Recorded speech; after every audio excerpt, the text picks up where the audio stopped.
სრული. 9 ვაზნა მიდის, კალიბრი აქვს ამას 7.63-25-ზე. მაგრამ აი ესეთ ვაზნებს ისვრის. ეს არის 7.62-25-ზე, მაგრამ ამაშიც მიდისო რა. ანუ ამისი მშობლიური ტყვეები არ არის. არ შემოდის, აღარც გამოდის, ალბათ ან არ ვიცი. ყველა შემთხვევაში არა. ეხლა წავიდეთ და ვნახოთ რა სავაპირებთ რომ ვესწავლოთ. ეს იარაღი არის, რა ვიცი რა. პატარა ბავშვს საშაქრეში შეუშვებენ რაღაც ტორტების ქარხანაში და ძალიან უხარია. აი ეგ მდგომარეობა ეხლა ჩემი სულის და რავი გულის რა.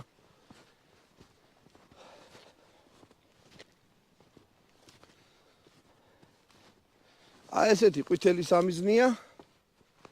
ამაზე ვესვით შეჯგუფულობაზე და 1 2 3 4 5 შუშა აი ხახლო მიიტანე. აი ამ სისქე რაღაცა დაჯავშნული შუშა. ნუ როგორც იძახიან რომ რელს ახრიტავს. მაუზერიო, აი ეს მაუზერი არის მაუზერთა მამა, ანუ მაუზერთა მაუზერი. ღმერთმა სული უცხონოს მაუზერს ვინც ესენი გამოუშვა. მართლა რარიტეტული იარაღია და მართლა ძალიან მაგარია. აი ეგ შეხედეთ სამიზნე 1 კილომეტრი აქვს პოზიციო, ანუ იძახის 1 კილომეტრზე ვისრიო, ანუ ესო ბოლომდე აუწიოთ. აი ესე. ნუ არა